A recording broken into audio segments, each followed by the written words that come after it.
최근 동아시아를 강타한 북극 한파가 연일 기승을 부리고 있습니다. 한국도 전국 대부분 지역이 이번 겨울 가장 낮은 기온을 기록했습니다. 철원은 영하 28.1도까지 떨어져 전국에서 가장 낮았고, 서울 영하 17.3도, 대전 영하 17.7도, 부산도 영하 12도까지 떨어졌습니다. 이번에는 특히 남부지방에서 역대 최저기온을 경신한 곳이 많았는데요. 추풍령은 영하 17.8도로 1970년 1월 이후 역대 최저를 기록했고, 울산도 영하 13.6도까지 내려가며 56년 만에 가장 낮았습니다. 역대급 한파를 견뎌내고 있는 것은 한국뿐만이 아닙니다. 일본은 훨씬 심한 상황인데요. 앞서 보신 영상이 현재 일본의 상황입니다. 위성 영상을 보시면 한국이 찬 공기를 맞고 있을 때 일본은 아예 전국토가 눈구름에 파묻혀버린 상황입니다. 현재 일본은 25일 아침까지 24시간 동안 니가타현에서 90cm, 중북부 동해와 접하고 있는 호쿠리쿠 지방에서 80cm, 간토 외곽과 간사이 지방은 70cm, 홋카이도와 규슈 북부도 40cm 등의 눈이 내린 상황으로 해당 지역은 거의 도시 기능이 마비된 지경에 이르렀습니다. 폭설뿐만이 아니라 강풍까지 덮쳤는데요. 일본 전역에서 심지어 눈이 그다지 내리지 않은 지역에서도 강풍으로 인한 피해는 속출하고 있는 상황입니다. 이번 한파의 원인은 시베리아 상공의 찬 공기입니다. 시베리아 상공의 영하 50도 이하의 찬 공기가 소위 블로킹 현상으로 정체돼 있다가 갑자기 터져나와 중국, 한반도를 거쳐 일본까지 퍼진 것입니다. 그런데 이번 한파에 대한 일본의 반응을 살펴보면 한국과 다른 점이 보이는데요. 폭설로 인해 전철이 도중에 멈춰버렸는데 아무런 대책도 없이 무릎까지 파묻히는 눈을 뚫고 수 킬로미터 밖에서 집까지 걸어서 돌아왔다던가, 눈이 이 정도로 많이 왔으니 제설은 기대하기 어렵겠다는 등의 반응을 살펴볼 수 있었습니다. 상상을 초월하는 날씨로 인해 지자체 등 공적인 수준의 대응이 더욱 절실해진 상황인데도 제대로 된 제설 작업이 이루어지지도 않고 시민들도 그런 것을 별로 기대하지 않는다는 것입니다. 한국이라면 잘 납득이 되지 않는 일인데요. 일본의 경우 매뉴얼을 벗어나는 재난 수준의 상황이 닥치면 대응 시스템이 급격하게 마비되어 버리기 때문입니다. 시민들 역시 이미 그러한 상황을 많이 겪고 익숙해져 버려서 이런 상황이 되면 지자체의 도움을 기대하지도 않는 것입니다. 일본 특유의 매뉴얼에 집착하는 관료제 문화는 악명이 높죠. 이는 여러 번 지적되어 온 일본의 고질병이지만 최근에는 BBC의 일본 특파원이 특집 기사를 통해 이를 꼬집기도 했습니다. 루퍼트 윙필드 헤이즈 BBC 기자는 10년간의 일본의 도쿄에서 특파원으로 활동했었습니다.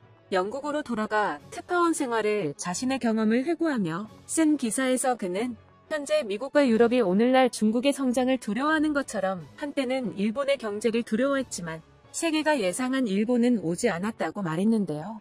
헤이즈는 일본은 여전히 세계 3위 경제대국이자 낮은 범죄율에 정치적 내부 갈등도 거의 없는 평화로운 나라라면서도 비효율적인 관료주의와 심각한 고령화, 그리고 외국인에게 폐쇄적인 문화 등을 이유로 일본이 더 이상 성장하지 못하고 있다고 분석했습니다. 그는 비효율적인 관료주의의 예시로 1924년 일본의 한 마을에서 고대 코끼리의 화석이 발견된 뒤 마을의 모든 맨홀 뚜껑이 코끼리가 그려진 모양으로 교체된 일을 사례로 들었습니다. 그는 일본의 관료주의는 때로는 무서울 정도라며 거액의 공금이 의심스러운 활동에 쏟아지고 있다고 말했습니다. 그러면서 누군가 코끼리 모습이 담긴 맨홀 뚜껑을 마을의 모든 맨홀에 사용하라고 결정한 것이라며, 이는 일본이 어떻게 세계 최대 공공부채를 가진 국가가 됐는지 알 수 있는 단서라고도 덧붙였죠. 한국과 일본의 의사결정 과정에서 가장 큰 차이가 있다면 일본은 철저하게 선례, 다른 말로 하면 매뉴얼로 움직이는 나라라는 것입니다. 소수의 리더가 장시간에 걸쳐 매뉴얼을 만들면 다수의 팔로워는 군말 않고 따라가며 웬만해서는 그것을 바꾸지 않죠. 그래서 일본에서 무언가 하려고 하면 가장 무서운 말이 바로 선례가 없다입니다. 아무리 합리적이고 기대이익이 커도 선례가 없으면 꿈쩍도 하지 않는 것이 일본인입니다. 또 선례를 만드는 순간 그에 따르는 결과를 책임져야 하는 곳이 바로 일본의 조직입니다. 서로 간에 책임질 일은 되도록 발생하지 않는 게 좋고, 그러려면 매뉴얼을 만들어서 그대로 가는 게 가장 안전하다는 생각입니다. 일본에는 한국인이 들으면 입이 딱 벌어질 만큼 다양한 매뉴얼이 존재하며 그 매뉴얼의 존재 목적은 상대에게 메이와쿠, 즉 민폐를 끼치지 않는 것, 즉 피차 책임질 일을 만들지 않는 것입니다. 여기서 중요한 건 피차, 즉 상호 간에 적용된다는 것입니다. 상대가 책임질 일을 만드는 것은 물론 내가 책임질 일을 해서 상대방을 불편하게 하는 것도 매화쿠입니다. 그래서 한국에서는 아랫사람이 듣는 최악의 평가가 시키는 일만 한다지만 일본에서는 반대로 누구 맘대로 시키지도 않은 일을 했냐라고 합니다. 에도 시대에는 비오는 날 좁은 골목길에서 우산을 든 두 사람이 마주쳤을 때 어느 쪽이 먼저 비켜줘야 한다는 것까지 정해져 있었다고 합니다. 변화에 민감하고 예외에 익숙한 한국인들은 너무 깝깝해서 도저히 못해 먹겠다 소리가 절로 나오지만 일본인들은 이런 걸 몹시 편하다고 생각하죠.